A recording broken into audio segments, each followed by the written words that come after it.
sa harap ng batas upang marinig ang katotohanan at maihatid ang mga tarungang hatol. Ang paglilitis na ito ay formal lang sinisimulan. Lahat ay inaasahang magpakita ng paggalang sa hukuman at sa proseso ng katarungan. Maliligtas ako dahil tumutulong ako sa mahihirap. Nagbibigay ako sa nangangailangan. Tama! Siya ay tumutulong! Hindi nagtutulak! Sa kapayan na laging naalalay. Mabuti daw ay laging nagdala. Kaya niligtas! Dapat siya! Lahat ng gawa natin ay maruming masahan. Ang buti ng tao ay hindi sapat. Hindi sapat? Pag-ibig ng Diyos ang tanging karapat-dapat. Si Jesus lamang ang daan ng kaligtasan. Wala iba kundi siya ang katotohanan. Maliligtas ako dahil ako'y laging nagsisimba, nagdarasal, nag-aayuno. Oo! Tunay na siya'y tapat sa pananampalataya. Laging nagsisimba. Nagsisimba! Laging nagdarasal. Nagdarasal! Puso'y mapagpakumbaba sa Diyos sa kalaan.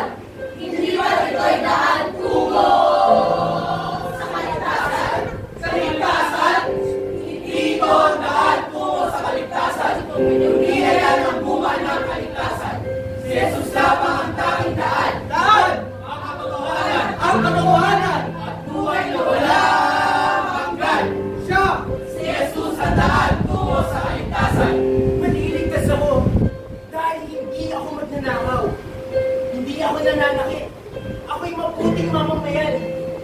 Kung sa kabutihan sinusukat ng tao, hindi ba't malinaw? Malinaw! Ang kanyang pinagampanan, hindi siya magnanakaw. Hindi! Hindi siya nananakit. Hindi! Ang kamay ay bukas, hindi marahas. Sa lipunan siya'y haligi ng takal. Kaya nararapat lamang, siya'y ating ipagtanggol. Hindi sa gawa! Hindi! Hindi sa kabutihan! Hindi! Ang tao ay may maliligtas kailanman. Kay Kristo lamang sa kanyang biyaya. May buhay na walang hanggan. May tunay na pag-asa. Maliligtas ako dahil ako'y mayaman. Ako'y nagtagumpay. Ako'y kinikilala ng lipunan. Kayamanan ay hindi masama sa sarili nito. Tama! Ang mahalaga ay kung paano ito ginagamit. Kung sa kabutihan at pagtulong ibinuhos, kaligtas ay daan na hindi mahihirap.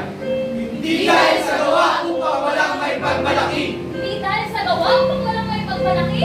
Ang pagtulong at kabutihan ay hindi daan. Kaligtasan ay kay Kristo lamang nakamtan.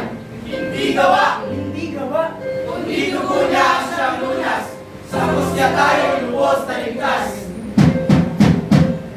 Tunay niyang hindi sapat, sapagkat nasulat sa gawa 4:12. Sa kanino ba ang iba ay walang kaligtasan? Sapagkat walang ibang pangalan sa silong ng langit na ibinigay sa mga tao na sukat natin kaliligtas, kundi kay Jesus. Si Jesus ang tanging daan. Si Jesus Ang katotohanan. Si Jesus ang buhay.